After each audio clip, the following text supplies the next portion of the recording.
बिस्मिल्लाहिर्रहमानिर्रहीम। अल्लाहुम्मा लकल हम्दन शुक्रन कसीरन तय्यबन मुबारकन फ़ी या अल्लाह। अल्लाहुम्मा सल्लि अला सय्यिदिना व नबिय्यिना व हबीबिना व अला मुहम्मद व बारिक व सल्लिम। औज़ु बिल्लाहि मिनश शैतानिर रजीम। बिस्मिल्लाहिर रहमानिर रहीम। या अय्युहल्लज़ीना आमनू क़ू अनफुसकुम व अहलिकुम नार। सदक़ल्लाहुल अज़ीम।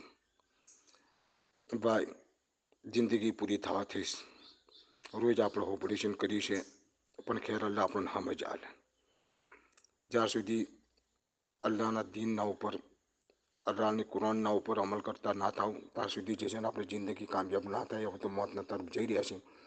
ભાઈ રોજ એલોન કરવામાં આવે છે આપણા મસ્જિદની અંદર જેટલા ટાઈમથી નમાજ પઢીએ છીએ પણ કદી વિચાર કર્યો કે મારી તકબીરો ઓલા ચંફોત થાય છે.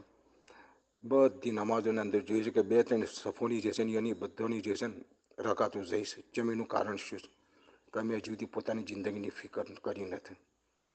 અગર આધાર કાર્ડના પ્રોબ્લેમ હોય પહોંચવા જે બોલાવશે આપણે 100 વાગે પહોંચી જાય છે. દુનિયાના માટે ટાઈમ આપણે ટાઈમિંગ બરાબર છે. આપણે દુનિયાની મિસાલ લઈ આ ટ્રેનો, બસો, હવાઈ જહાજ, આ જેટલી બી ચીજો છે એનો તો વક્તના ઉપર લઈને હેડવું પડે છે. પણ આપણે જોઈએ છે કે એ જ હવાઈ જહાજ, એ ટ્રેન, હું કેટલા ટ્રેનથી વર્ષોથી હું જ્યારથી જોઉં છું ટ્રેનો ચાલુ થઈ છે 7 વાગે એટલે ફટાફટ અવાજ આવી જાય છે કે સિમ્પાની અંદર ફ્લાઇટના ટાઈમ બરાબર આવી જાય છે. અને આપણે જોઈએ છીએ કે કદી આગુ પાછું એ તો તરત એનાઉન્સ થાય છે સ્ટેશનના પ્લેટફોર્મના ઉપર કે ભાઈ દેરી से चल रही है ट्रेन या इसके ये प्रॉब्लम. પણ આજ આપણે જોઈએ છીએ આપણી ગફલતની જિંદગી આટલી બધી આપણી 3-4 સફા આપણી જોઈએ છે. એનું કારણ શું છે કે આપણે પોતાની જાતને ભૂલી ગયા છે. બીજોની ફિકરમાં પોતાની જાતને ભૂલી જાય છે. મસ્જિદમાં એલોન બી આપણે કરીએ છીએ કે તકબીર થાય તો જ મસ્જિદમાં ઊભું થાવ.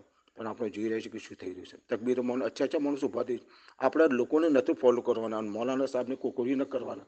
આપણા અલ્લાહ રસૂલના દીનને ફોલો કરશું તો આપણી જિંદગી કામયાબ થઈ જાય. વરના બિચારા એ તો એ બી એલોન કરે છે, મસ્જિદ એલોન કરે છે, કબ્રસ્તાનમાં એલોન કરે છે, પણ એ જ વાતોની અંદર ચમ લાગી જાય છે કે અહીંયાની વાત એને જે છે અસર નથી થતી. એ ખલાસ છે તો અસર થાય. માટે ભાઈ બહુ કહી દીધું. મારા ભાઈ છે, દીની ભાઈ છે, મારું ફરજ છે કહેવું. આપણે બધાનું ફરજ છે કે એવો કોમ કરી જેનેથી અલ્લાહ આપણેથી રાજી થઈ જાય. અચ્છા હું ફિકર કરો ને દુઆ કરો અલ્લાહ પાકથી અલ્લાહ મારે ત્યાં તક જેટલી બી ગલતી કતૈયા થઈ જાય છે તો અમને માફ કરી દેજે અને તો અમારું કફીલ ને વકીલ બની જા. તું જ ભાઈ આમીન. અને અલ્લાહ આપણા બધાનો દિલોની જોડી દે આમીન.